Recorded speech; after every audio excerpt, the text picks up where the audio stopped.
All set to go? Okay, let's start then. Good morning, everyone, and welcome to today's event on the Foreign Service. My name is Matt Boyce, and I'm a senior fellow here at Hudson, and a former FSO, by the way. And warm welcome to those also who are joining us online.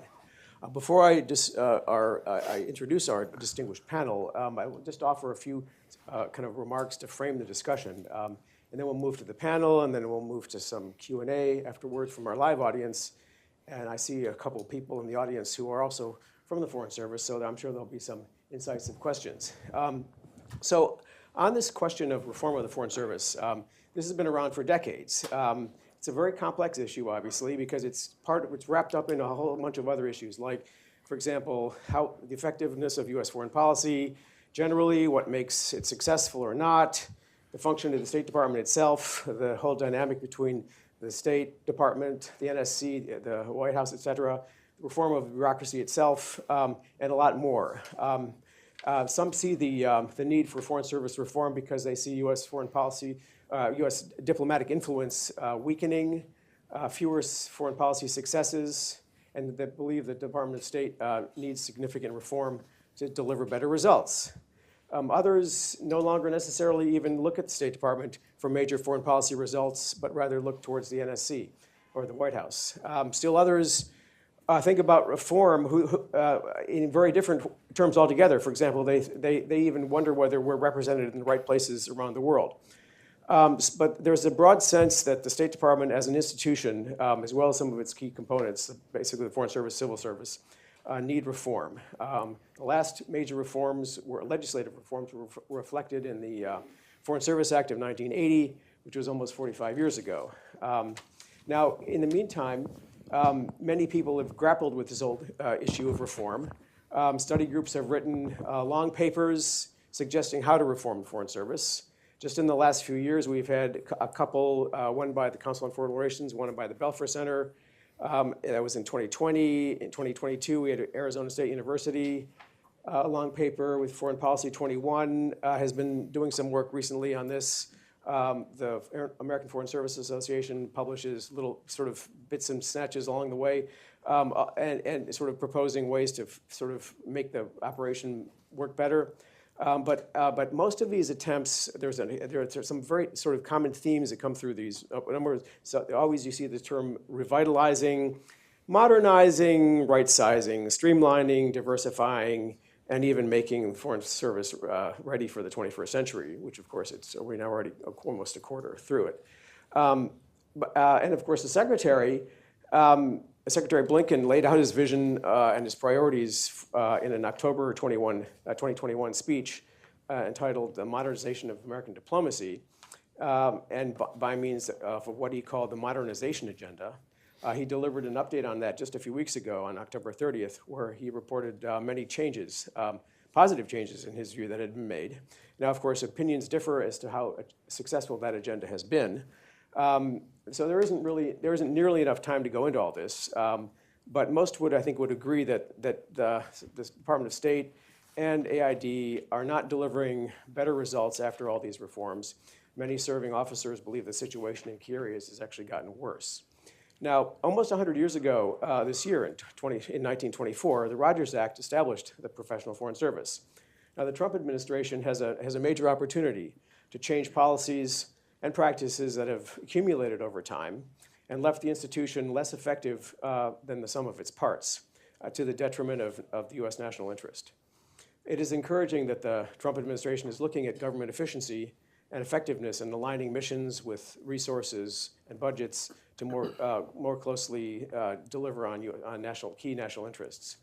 Now, the bipartisan effort by the Congress, led by this latest one, led by Senators Hagerty and Cardin, to stand up a commission on reform and modernization of the State Department for the 21st century, that is also promising. The fact, however, that it is bipartisan offers opportunities and challenges because, I mean, on the opportunity side, of course, legislation is necessary to make certain changes.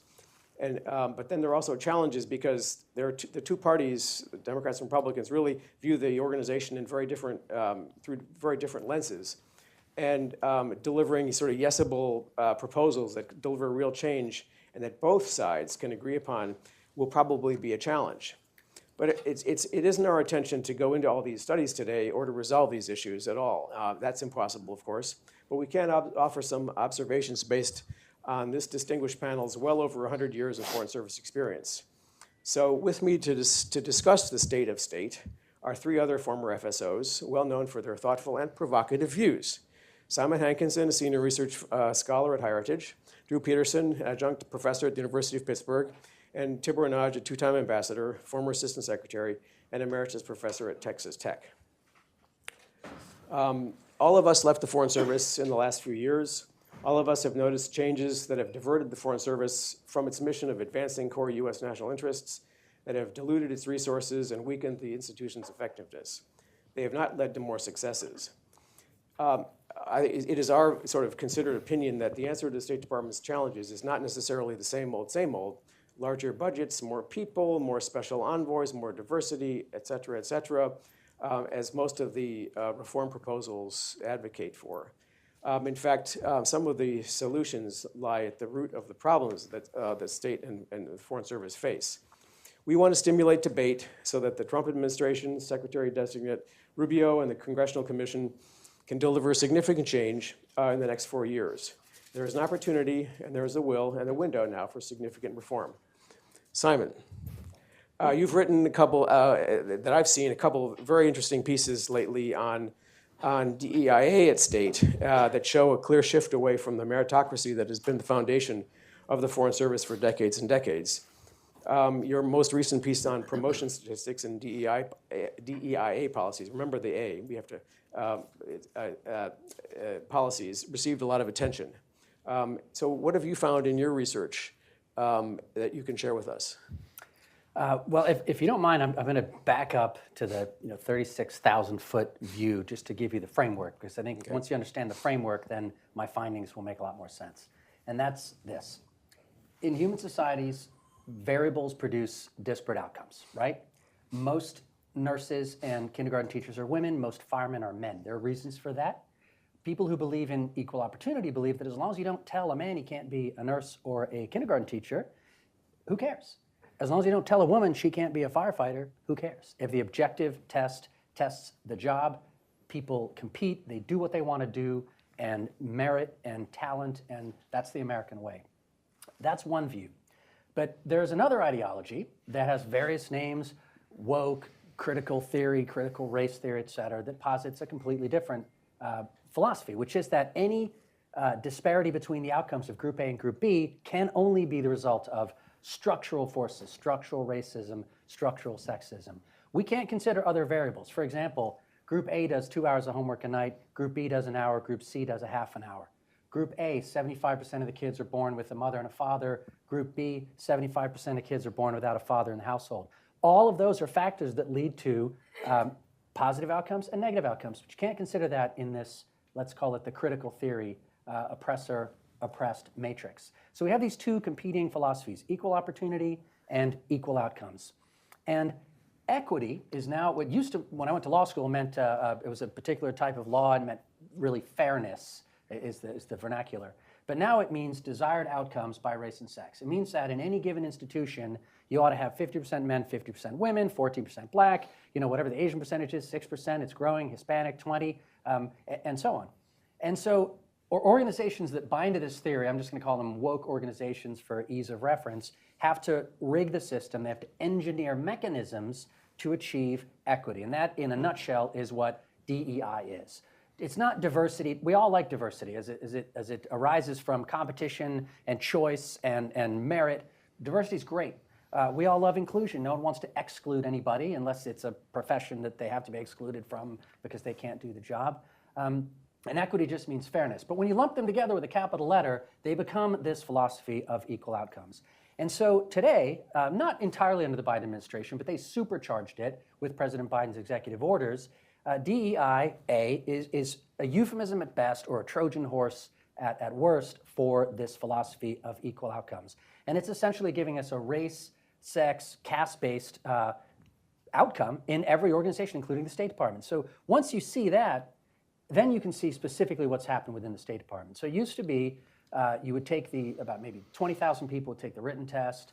Of those, maybe 1,000 would be invited to take the oral exam. Of those, about 6 to 10% would pass and be invited to become Foreign Service officers. That's kind of the short version. So there was an objective standard you had to meet. You had to get whatever, 10 points or 80% on the exam and 7 out of 10 on the oral.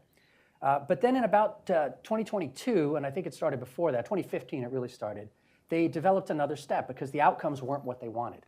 And they didn't look at the fact that the schools suck in many parts of the United States, and the educational system has collapsed. They didn't look at the collapse of the family. They didn't look at the real variables. They just looked at the outcome. They said, we don't have enough people who look like this in the Foreign Service. We want it to look like America, so we need to rig the system so that's the outcome we get. So what did they do?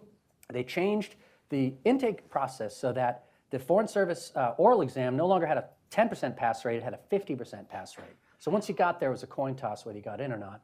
And they rigged through this thing called the Qualification Evaluations Panel, the first part, the written test, where now you have to write an essay, which can include your lived experience, your challenges, and all these other things. It's very similar to what they did in colleges when they wanted to not look like they were discriminating on the basis of race. They invented this holistic process where we assess things like character. And lo and behold, some groups with amazing SATs and high grades score very low on the character assessment, while other groups with lower scores and lower grades score amazingly high, and it works out so you can get in the right kinds of people. So that's what they did for the Foreign Service. And that approach has allowed them to hire a Foreign Service that looks a lot more like America, but is no longer meritocratic in the same way that it was 20 or 30 years ago. And that same philosophy has been applied to the promotions and to the assignments process. Now, I have some data on this. Please read my reports. If you Google Hankinson, DEI, state, everything will come up, a few articles, a few reports. But I also have a lot of anecdotes. I had a guy write to me today, and most FSOs, if you know anything about the Foreign Service, it's a pretty left-wing organization. I would say, like DC, probably 95% of people voted for Harris this time. So we're not talking about a bigoted organization that doesn't believe in equity and fairness. These are mostly people who have been gently red-pilled over time. But I had a guy reach out to me and say that of all his friends who are competing for jobs at, let's say, the O1 level, equally qualified, excellent officers, women and men, the women are getting 6 to 8 offers for overseas assignments. The guys are getting 0 of the ones that he knows. And I'm hearing this from a lot of different people. It is not, as I say, it's statistically very difficult to nail down. And then as to what those jobs do, we all know if you get better jobs, you tend to get better jobs after that. It's a self-fulfilling cycle.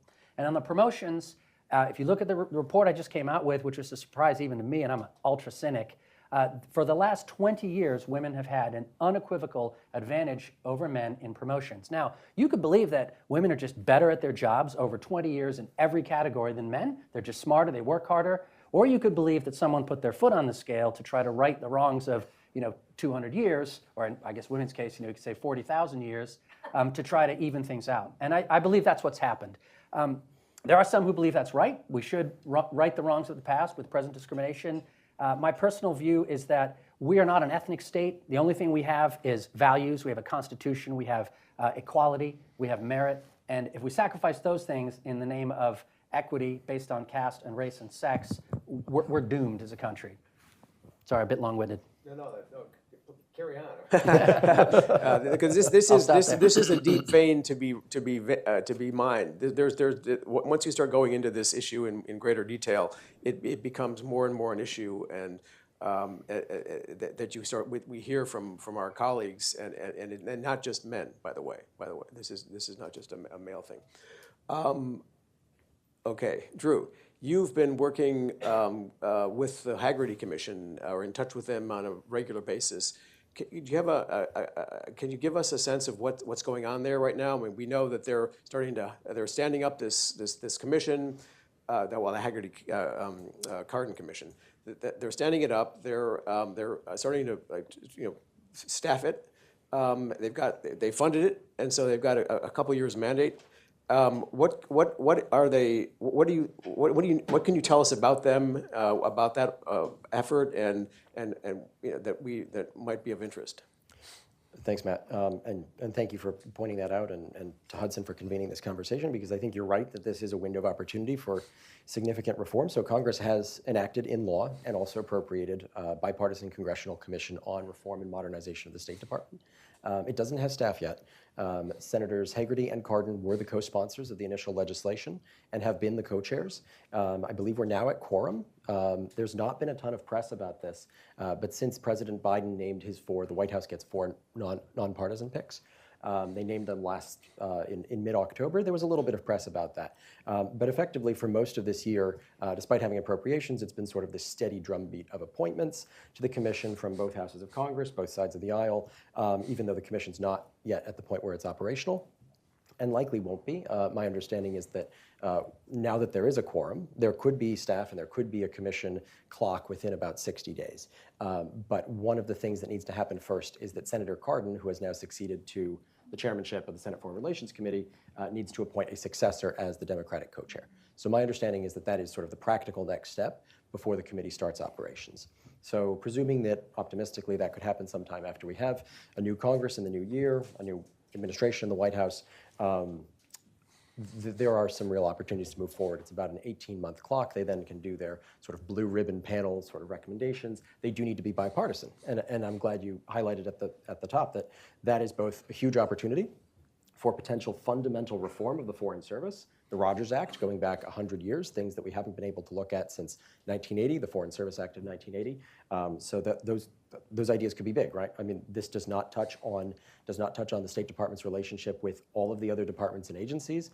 It would not touch on the State Department's relationship with the White House or the National Security Council. Those are more of Article II constitutional questions, and at this point are also the product of a longstanding bipartisan trend of increasing numbers of political appointees in top assignments, as well as often idiosyncratic management of particular policy issues out of the White House. So those things not necessarily going to be addressed by the commission. But anything that relates to State Department organization, personnel, structure, the Foreign Service, how the State Department oversees platform, all of the buildings and operations, the security posture. There's a specific provision in the legislation to look at the link between diplomacy, defense, development, commercial health, law enforcement, science, technology, and other core United States national interests. So this is a great opportunity. It is a great opportunity to right-size, streamline, and fit to purpose the Foreign Service and the State Department for what remains of the 20th century. And obviously for technological, strategic, economic, and institutional competition across the full spectrum with the People's Republic of China, which I think is clearly, that's the pacing threat for the Department of Defense. That should also be the pacing challenge and scenario for the State Department, not to be outcompeted by our adversaries in the diplomatic realm, whether that's bilateral diplomacy, multilateral institutions, diplomatic presence, or otherwise. So this is a real opportunity. Obviously, the most significant changes would come if the commission is able to make a strong set of bipartisan recommendations, which could then be the basis for the Trump administration in a couple of years to work with Congress to legislate. The mandate is, as I said, narrower in scope than everything that could be on the table, right? I mean, it's not going to address State Department-DOD relationship, right? But there's a lot that could be done just in terms of the personnel, hopefully into sort of foot stomping the importance of merit principles, something more flexible in terms of personnel system to recruit and retain the best talent in a very competitive modern labor economy, right? Some sort of lateral entry at the middle ranks has been talked about for a long time.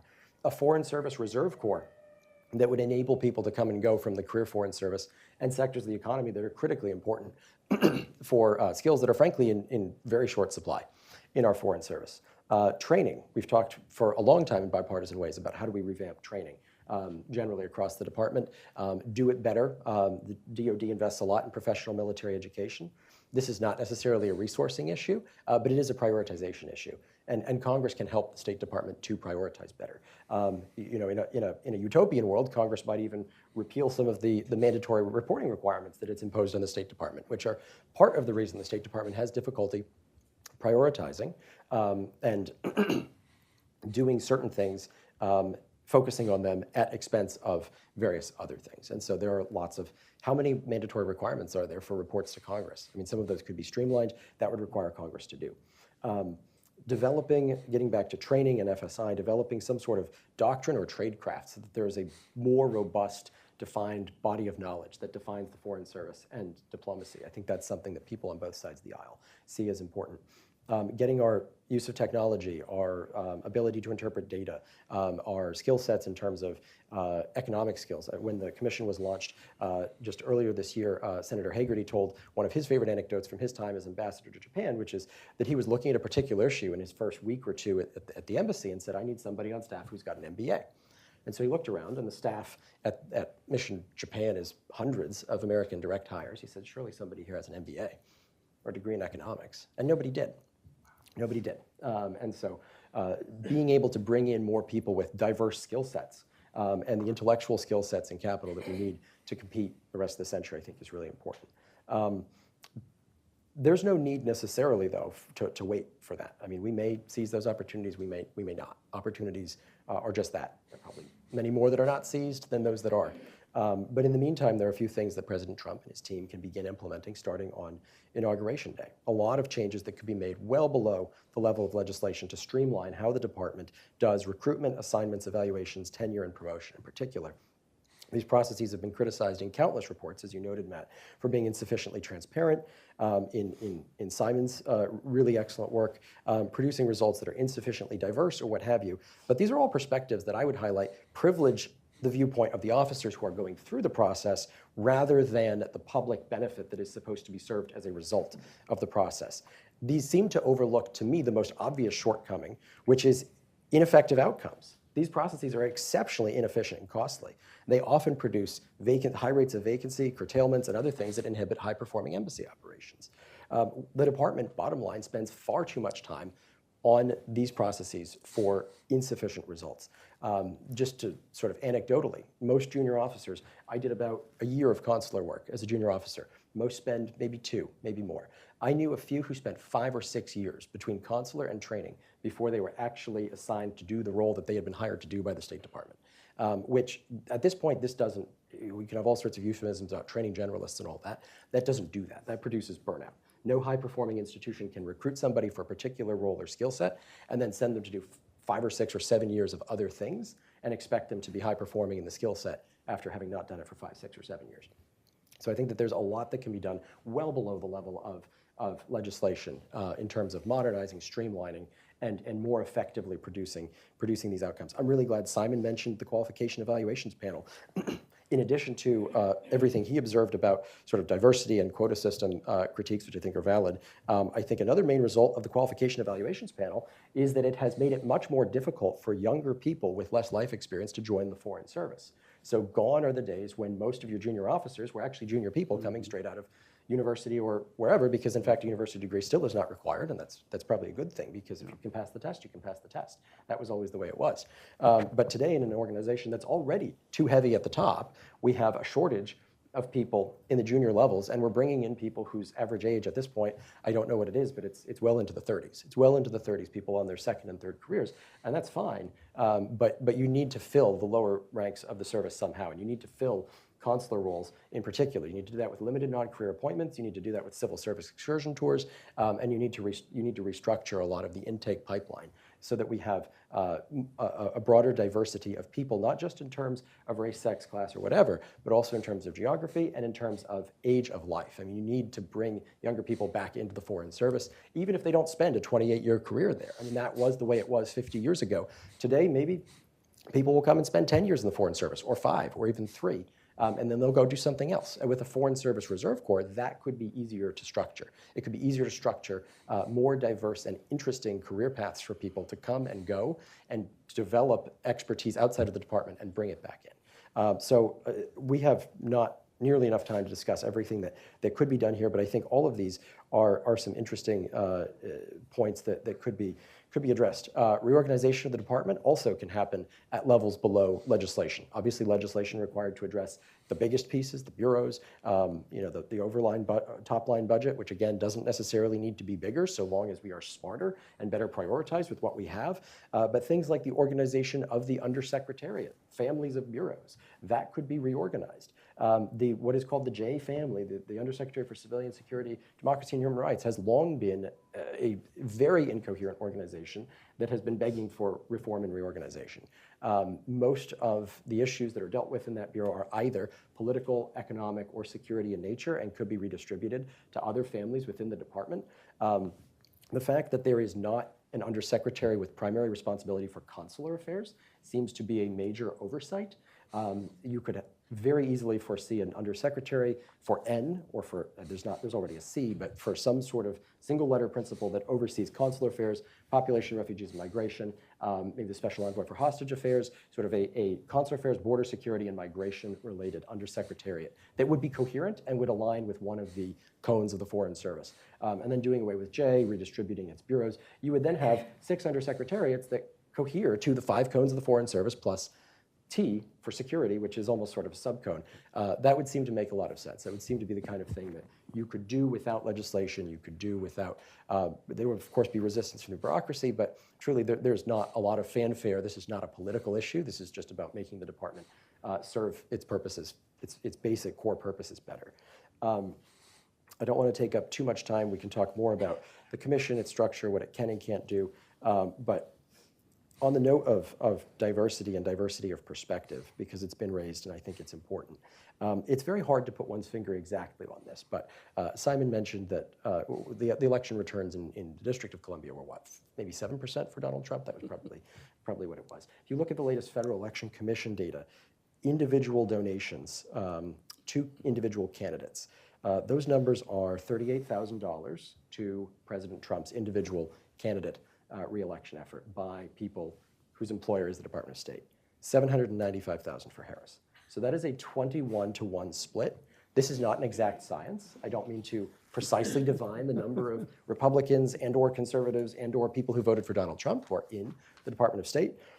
But I think anybody who's spent time in the department, working in the department, or dealt with it intimately in the last few years can tell you that that is probably representative of the general split. And I would submit to you, again, without knowing the exact figures that have been released lately, because the department has not always been super transparent about these things, 21-to-1 is probably a much greater split than any other demographic category you could possibly imagine. And so if we are not addressing the fact that 50%, roughly 50% of our country is 5% of the State Department and the Foreign Service, that would seem to be a major oversight in terms of intellectual and perspective diversity.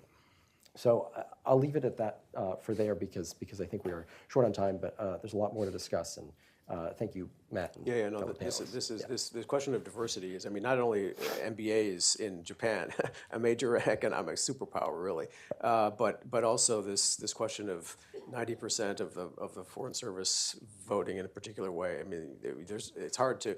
This question of political diversity is as important as any other form of diversity as well, and something that might actually that also deserves a bit of attention. Because it produces a monoculture, which is not healthy for big organizations, and especially in a dynamic world with great power competition that we face. Tibor, you've been an ambassador twice. You've been an assistant secretary in a major geographical bureau. Sort of what do you see that needs the most attention because of all these issues? I mean, there are so many issues that you get a group of foreign servicers in a room, and they're so smart they will come up with 100 different things that need to be improved, and of course they're all right. But you have to sort of you have to also prioritize. Yep. And what do you Less see? than 10 minutes, right? We're gonna do all this. And disclaimer. My views are no means objective. I spent my entire career avoiding Washington, staying out in the field, because I was scared to death about Washington being overly bureaucratic. So I come back as assistant secretary, and I have to tell you I was wrong, because it was 10 times worse than I even feared. So I'm going from that point of view. So these are like my major areas. Some of these the new secretary can address immediately. Some of them will require major legislation or reform. My number one issue is the overall ethos of the State Department. When I came in as assistant secretary, I was really bothered by so much, but it finally hit me that I had to tell my folks, literally, I said, listen, our job is not to produce paper, it's to produce results. The paper can be used to produce results, but we need to focus on what results we actually get out of the work that we put into this. Then there was such a major disconnect, and I saw this from the field, but then again I saw it from sitting in Washington, that there's a huge disconnect between Washington and all of our embassies in the field. If it wasn't for our embassies, there'd be no work for Washington to do, and folks in Washington just don't get that. Total uncoordinated taskings coming out of Washington here, that the embassies are just besieged, absolutely besieged by work that they have to do. So much of it is duplicative, so much of it is unnecessary. I remember we used to laugh about how many times our African embassies were asked to go in and démarche their foreign ministries on recognizing Kosovo. And these are countries that don't even know where Kosovo is. But we had to spend time over again doing that. So much of the policies coming out of Washington or developed in Washington are so aspirational they can never be implemented in the field. I think of President Biden's Africa policy, which was a list of desiderata, but it was no way that our small embassies in the field could ever begin to implement all of those things. One of my thoughts is that we need to bring back a program we had back in the, I think, late 70s and early 80s called the SEP program, Special Embassy Programs, especially small embassies that were then allowed to not have to do all of these congressionally mandated reports. They were prepared either in Washington or by the larger embassies. They only focused on the essential functions of diplomacy.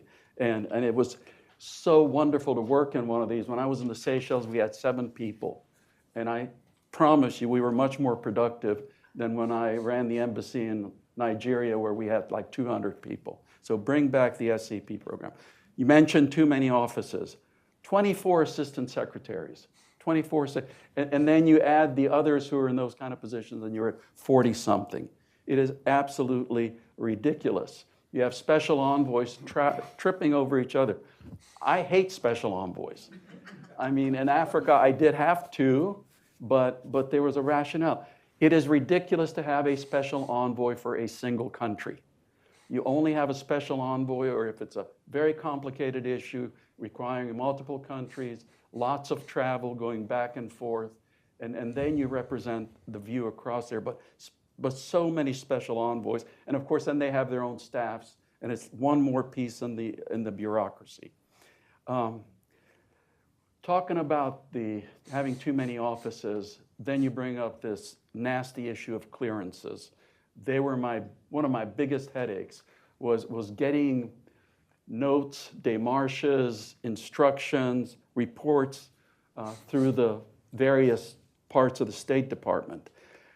And especially the single issue offices were the biggest problem, because you start with a recommendation or a paper that's going through, and I know this is inside the weeds, but every single office it goes through, I called them Christmas trees, because every single office would hang an ornament on there, which was their issue.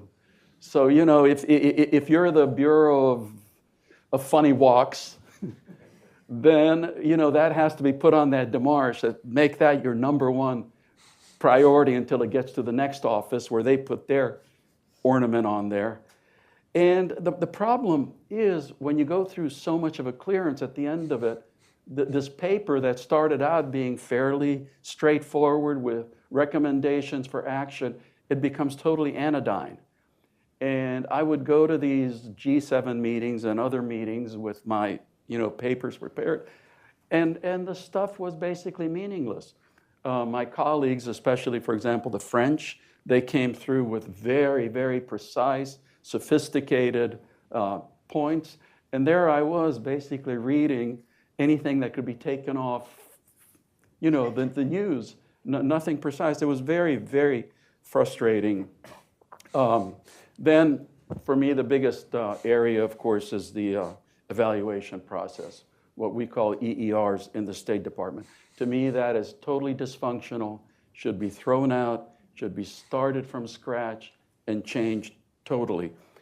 It is incredible for our institution that for at least 3 weeks of the year, the entire organization comes to a stop while everyone focuses on doing these evaluation reports, that at the end of the process, about 5% of the organization gets promoted.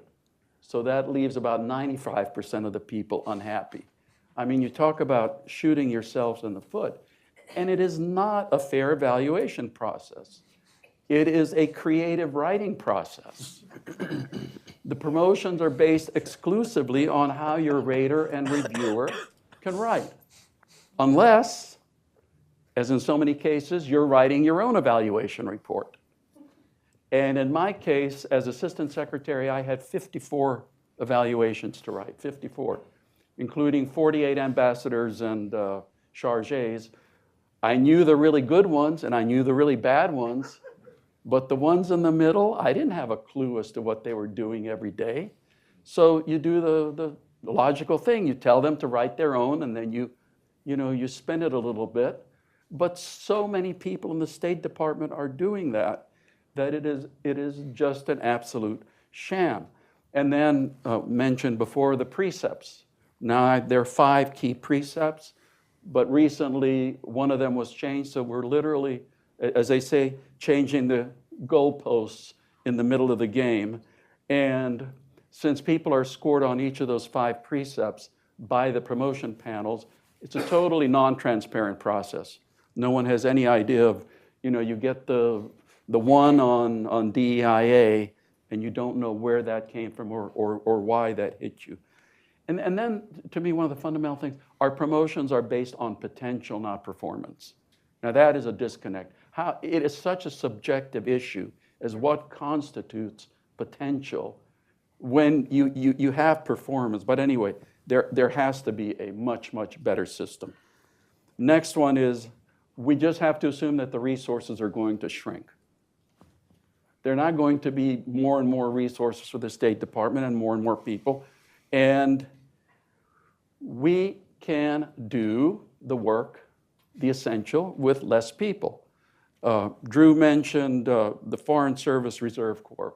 I am a huge proponent of the Foreign Service Reserve Corps because that's what we need when we have crises and we need to surge some people. I know one of the organizations I belong to, the American Academy of Diplomacy, has a fairly detailed proposal on a Foreign Service Reserve Corps, and it would really make a lot of sense. When COVID hit, we needed something like Foreign Service Reserve Corps. Or the bureau, I was in charge of Africa. I mean, look at what's happening in Africa. There's always a crisis going on. So you're having to take people out of their offices to set up task forces and things like that. But so who's going to do their jobs in a bureau that's already fairly understaffed? So desperate need for that. I'm all for supporting employees because employees are our resource. So yes, we should do everything to support families, keep them together with the tandems, with what we call the DETO positions, where you have a spouse overseas and they're actually doing a distance position, because if the jobs can be done by a distance, wonderful. Let's move some of the offices out of Washington. They can be done at a distance. But we seem to have forgotten a very important concept, and that's called needs of the service, needs of the service. In other words, you've just come in, we need a GSO in Ouagadougou, so you're going to be the GSO in Ouagadougou. We have gotten away from that, and also there was a very important mechanism called fair share bidding. When if you go from Budapest to Vienna to Madrid, maybe it's time for you to go to Ouagadougou. You're not going to spend your whole career on the cushy track kind of thing. So I would bring that back. And then I'll end up with Foreign Service Institute, because ambassadors are so critical to the operation of every single embassy. I mean, so critical. And I had 48 ambassadors. I only had 3 political appointees. I know AFSA always comes out with, we need to have less political appointees, blah. There will never be less political appointees. Every single president's going to appoint at least, 30% political appointees. And Foreign Service Institute Ambassadorial Training Course has to do a much, much better job of 2 categories of ambassadors. Political ambassadors, they need to have their own course because they desperately need training, to be effective. And then first-time ambassadors also. Because again, I can speak for Africa, we have small embassies, and we often have embassies where every single person in that embassy is doing their job for the first time.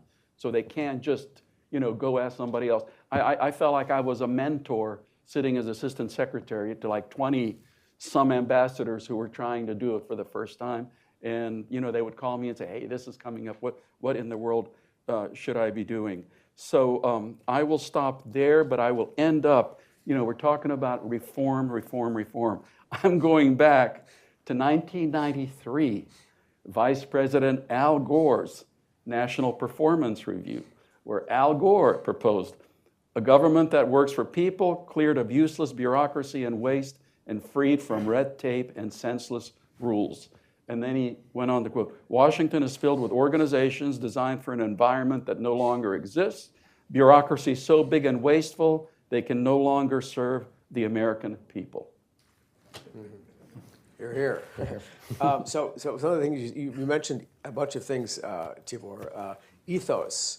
You remember during the Trump administration, Secretary Pompeo put together an ethos for the State Department, which was so garden variety, neutral, normal that you couldn't possibly have any issues with it. Yeah. It was into what was the State Department's mission? Yeah. Who are our people, and what do we do? And it was impossible almost to find anything wrong with it, except for the fact that it had been drafted and advanced by Secretary Pompeo, which then on day one of the Biden administration was removed from the building as though there was no more ethos to this this body of people, all of whom are supposedly there to advance the U.S. interest with that mission. But even that, even that ethos, it went through the clearance process. Yeah, and by the time it came out, to me, it's a simple ethos: beat China. It had some very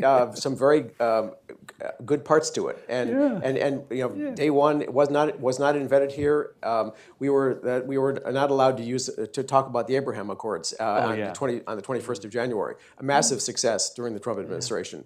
And of course, after the ethos had been taken down. You mentioned having served in Africa so many years. I'm delighted that the president has finally gone to Africa in the last few weeks of his presidency, in an enormously important continent where there is all sorts of great power competition, which has been, and of course, it's maybe about time that he did. Good that he's getting there finally. Last few weeks of his presidency. You mentioned the change in precepts, the promotion precepts, to emphasize diversity over some of the other issues that had been emphasized over the course of decades and decades.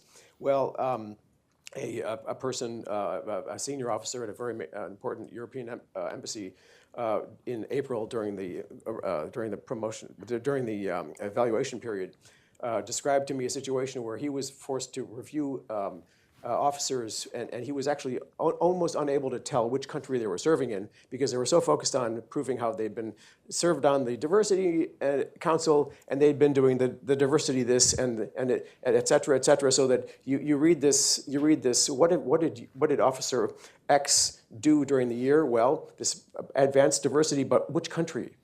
And so I mean. Sort of this has gone way too far. Yeah. And then finally, we're sort of maybe just one last question for the group. So okay, you got this huge bureaucracy. You've got rather entrenched ways of doing things. You've got the protection that the bureaucracy or that is provided or accorded to people who are civil servants, of either foreign service or civil servants. You have resistance to change. You have an enormous undertaking. Where should the Trump administration start? I mean, because everything that you all have said it makes perfect sense, and seems like it should be a priority. But of course, when everything's a priority, nothing's a priority. Where are the biggest problems, and where should the Trump administration focus so that on day one, this unwieldy enterprise can start producing more results for the American people, for the national interest, and also get to the point where the people who work there feel that they're more productive. Anyone want to take a stab at that? So, Well, I at one point spoke all or part of 5 languages, and the worst was Spanish. And I learned a new word not long ago from the new president of Argentina, Javier Milei, afuera. And I think that's the approach we need to take. We've been incrementally sort of put down this hole of clearances, of bureaucracy, of EERs, of just garbage that clogs the arteries of this institution full of smart people that's supposed to get stuff done. So I think we need to go, and we can't do this incrementally. And it doesn't have to be in 4 years. Let's hope it could be in 8 or 12, and that maybe Republicans and Democrats could agree that this needs to be done. We have to start slicing things out. So if there are 24 assistant secretaries, let's cut half of them. Special envoys, representatives, coordinators, I call them CERCs. I don't know how many there are, 25, 30 of those. The ones that aren't congressionally mandated, adios. We don't need them. There were 72 in 2017. In 2017, there were 72. 72. We have ambassadors in every country. That should be the person who is coordinating the efforts for that country. And if he or she can't, then they got to go and be replaced by somebody who can do that job. So we need a soup to nuts evaluation. The one thing that we conservatives agree on is we can't have unlimited funds and just keep doubling the staff and have a training float. And no, that's not going to happen. So let's figure out what really needs to be done, put our resources there, and strip out everything else. We've got like 5 reports: the Religious Freedom Report, there's a Congressional Religious Freedom Report, there's the Human Rights Report, there's the Child Trafficking Report. They all basically cover the same territory. How about just one big report on all that, which it used to human be. rights stuff, which it used to be? We can do this. What can be built, the sclerosis can be undone more quickly, I think, than it built up. yeah, that makes a good point about, because this proliferation of special envoys and congressionally mandated reports. Okay, we can't ignore congressionally mandated reports. When Congress wants something, we have to pay attention, and of course, and we do. This also produces a lot of wear on officers who end up spending vast amounts of time on things that they are almost unable to do their job with in terms of the bilateral relationship, et cetera. So you have this rather difficult situation where officers are so burdened by these kinds of activities that it's harder for them to do their jobs. And there has to be some prioritization. It is without the prioritization, you just lose your focus, and in the end, where does it get you? Hey, Matt, on the prioritization, you have to have a traffic cop. Yep. And if the geographic bureaus could have the say that you want to send a démarche request to the embassy in the Gambia to ask for recognition of Kosovo, the Africa Bureau has to have the power to say no. Yeah. They're overburdened. They don't have. It's not a congressionally mandated report. No. And that just doesn't happen. Yeah, there has to be a lot more no being said. Yeah. So okay, so we've got one place to start that Simon has suggested. We have 10 more minutes, maybe another just one parting shot. Where to start with this unwieldy enterprise? I'll give a very small parting shot. I don't want to be repetitive. I do think the team is going to come in. I think they should be doing a baseline top-to-bottom review of every single unit of the organization. Every administration transition that comes in ultimately produces lots of sort of workarounds to the bureaucracy. I think the ideal would be that you get to a point where the echelon structures, the normal echelon structures, are actually doing what they're supposed to do, and you don't need all of these special envoys and coordinators and everything else. But I'm glad that EERs have been mentioned multiple times. I'll make a modest suggestion for EERs. Maybe in the long run, we need a completely new process, but in the short run, let's cut the length by 50 or 60% and make it all center on one question. What did you do? What did the person in this case do to advance the United States national interests in the country to which they're assigned? That's it. Yeah. And that should be 350 words from them and from their rater and or reviewer. OERs, officer evaluation reports in the military, are not a perfect example, but they are a good bit shorter. They're much less of a creative writing exercise. And I think when you think about the fact that for 3 weeks, the State Department spends a lot of effort on that. Comes to a stop. But then there's also assignments and transfer season, there's bidding, there's all of these seasons. And when you add it all up, you might come up with a fairly unflattering ratio of time spent just sort of managing the institutional activities versus time spent actually advancing foreign policy goals in the United States. So I would start with that one modest thing, as well as looking at J family bureaus, because I think that really needs to happen. But- Yeah. Any last parting shot? I would just immediately, I mean, the new team's going to come in, and if they're not careful, they're going to be sucked in to the quicksand. Because, because the institution grabs, they tried to grab me, but, I knew what was going on, so I did it the other way around. And, but they have to come in, and they have to be prepped to say, we're going to change the clearance process. Starting next week, it's going to be done like this. We're going to reinstitute the SCP program. It's going to be done like this. Because otherwise, they're handed their schedule, and the secretary's schedule is in 15-minute bits. And it's done. It's back on autopilot. So Tillerson tried. Yeah, which sort of gets to this question of there used to be, in fact, or there is a Deputy Secretary for Management and Resources, DMR. There should be that position should be focused on for management and management reform. Yeah. The R should stand for reform. And of course, some people don't like that position at all. But the point is that because a new administration comes in and sort of it gets sucked into policy, into crises, et cetera, they're going to need people to focus on this full time.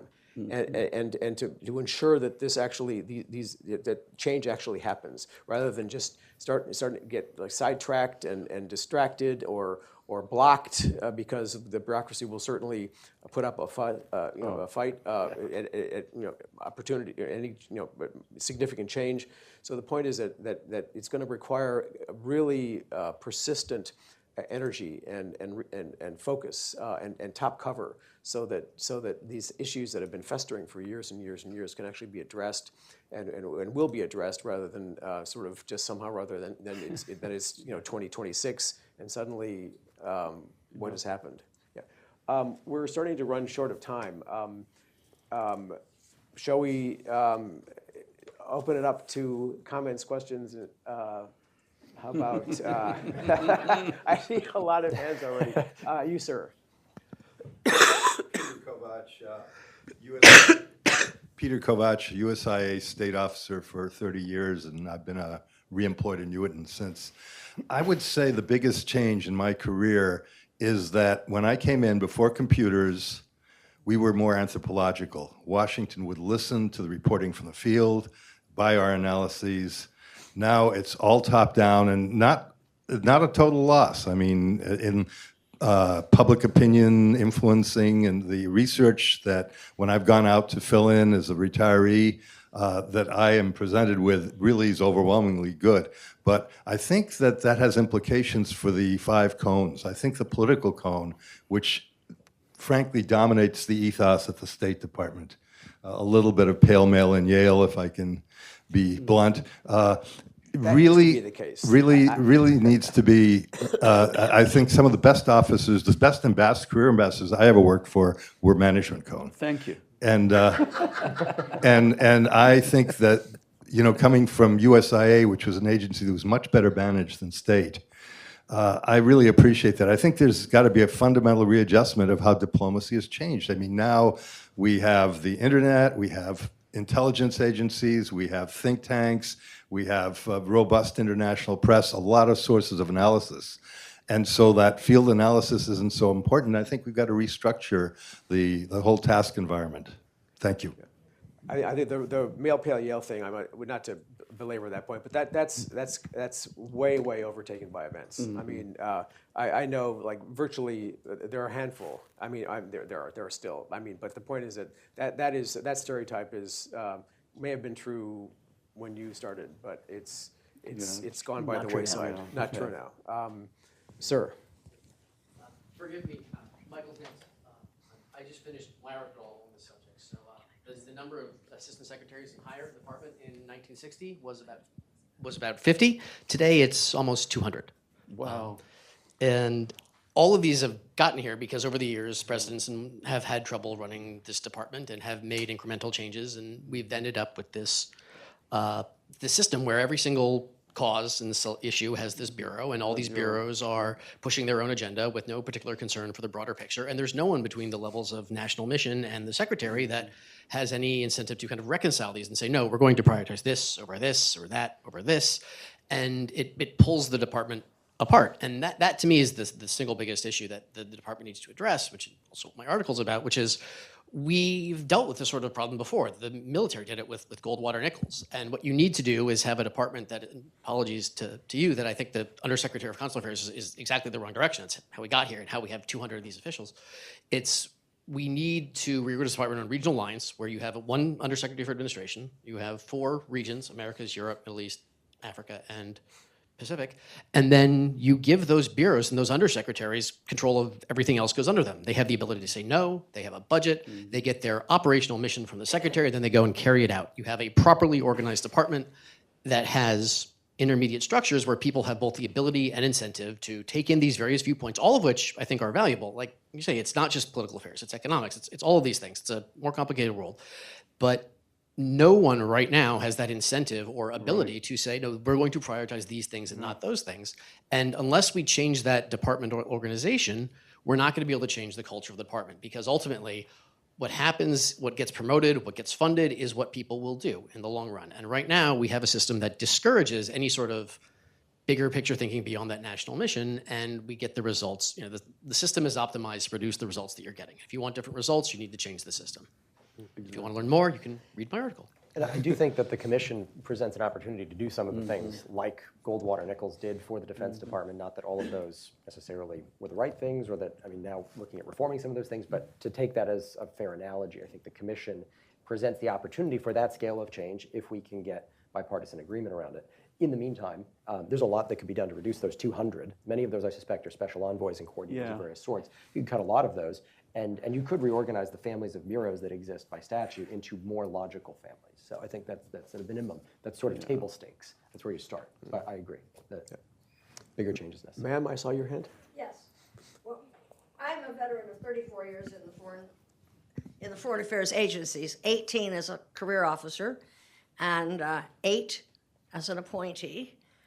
And so I've been back and forth between the systems. And also I was very interested in what you said about the role of women, because at one time I was president of the Women's Action Organization in state. But what I have found is reform movements tend to produce some undesired results where we had a whole lot of mid-grade officers were booted out in the early 90s after an attempt at reform, where we had the intake of women and minorities under the mid-level program, most of whom, having been one myself, I know were never accepted in the system. So it's a real problem to look at how you can produce an institutional reform where you still get some acceptance and the people coming in are accepted. Just comments on that. Yeah. So in other words, buy-in rather buy-in from the institution. From the institution, because you know, I mean, there were some outstanding mid-level officers who were booted out under one major institutional reform because you had to check a whole bunch of boxes, and then we didn't have a consistent pyramid. We had a gap in the mid-level. But the other thing was this massive thing. Even in my day, when we were trying to recruit women and minorities, it was by no means as skewed as what you present as what they've done today.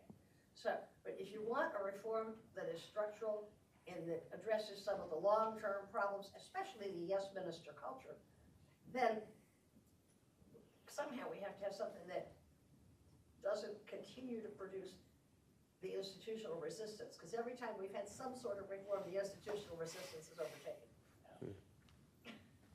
sir. Peter Humphrey, an intelligence agent and a foreign service officer.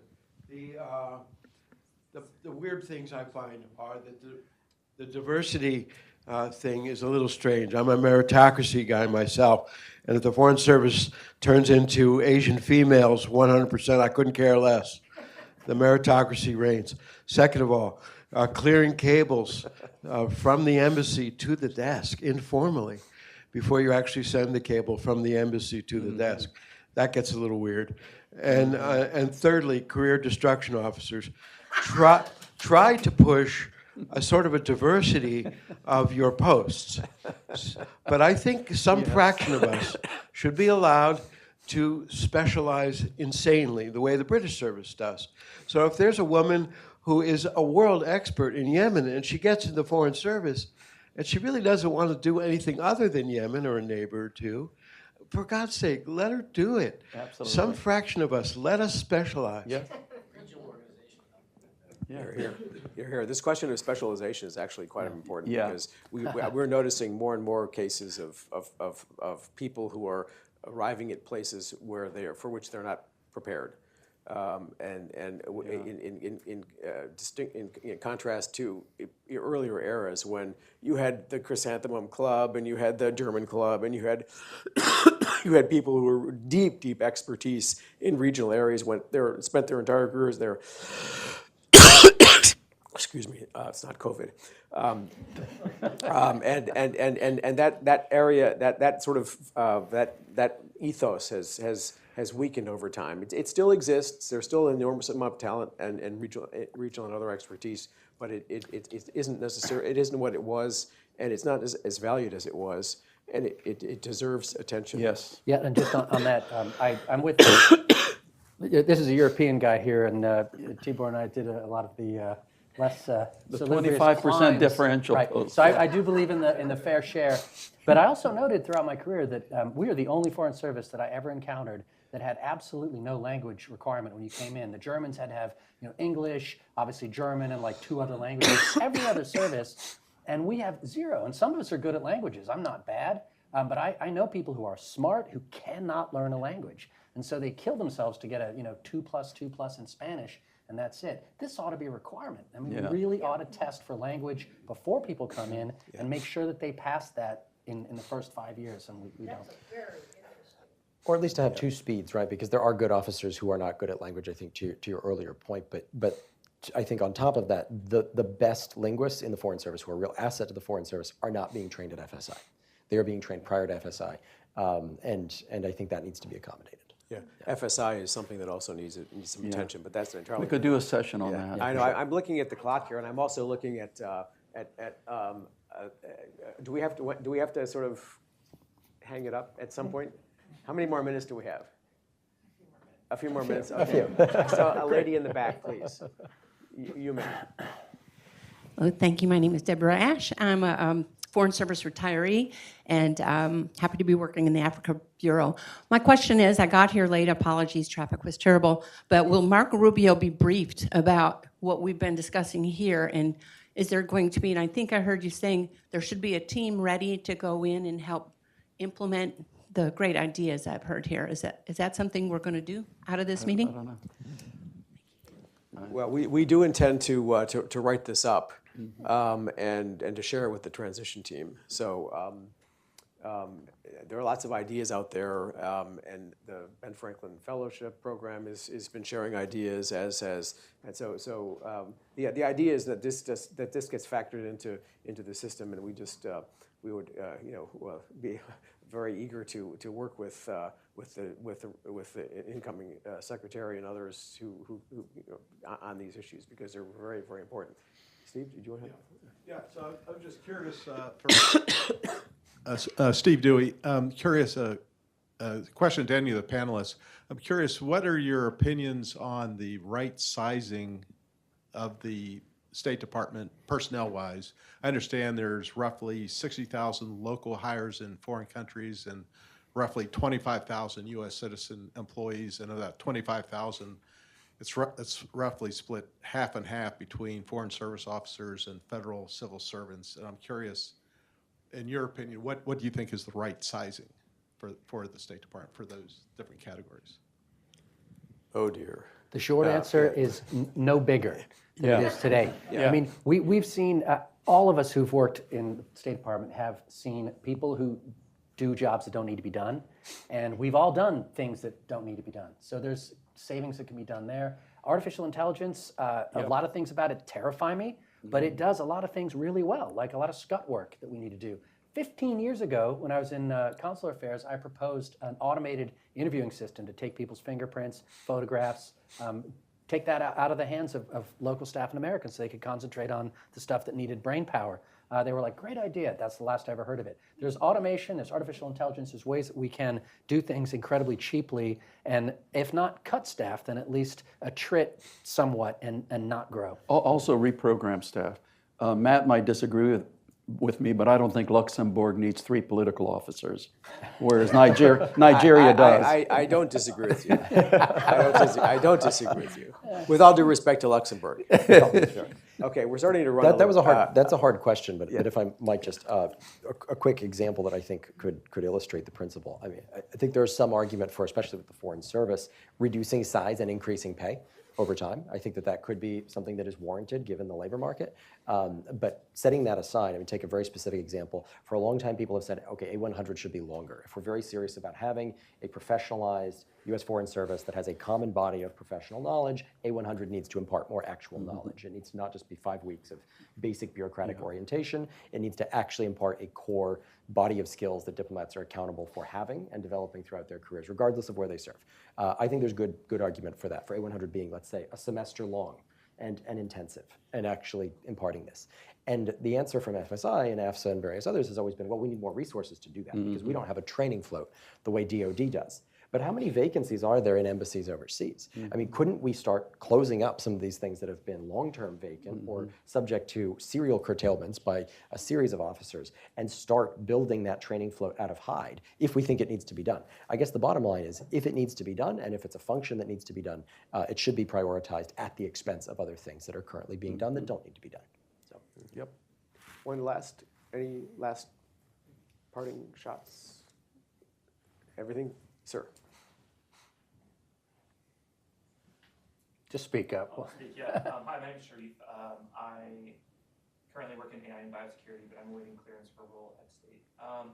So something that came out to me, and I think this pay point was really interesting too, because what you see from a lot of people, if you're talking about, thank you, recruiting people who are young into the Foreign Service or into the State Department, they are seeing a lot of their peers go on to incredibly high-paying careers, the best and the brightest, if you're talking about meritocracy, that move quickly, that hire quickly, where you can get promoted quickly. And I'm not sure that the same system exists as it is right now. And not to mention, you want to talk about ideological background and like diversity of background and even training. I mean, I'm a biochemist, and I know that the future is going to have challenges around issues of AI, issues of biotech, especially in the competition with the PRC. But I could make a lot more money going somewhere else.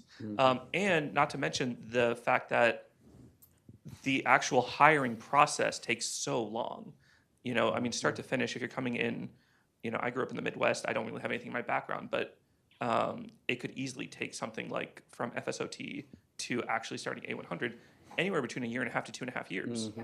And that that's very hard for someone starting their career to be thinking about, well, do I spin my wheels for a while waiting for this to happen? And once you get to that point, maybe you've been promoted a few times, it starts to make less and less sense. So do you have any insights on actually creating the pipelines to some of these academic disciplines or some of these career fields or even different places of the country?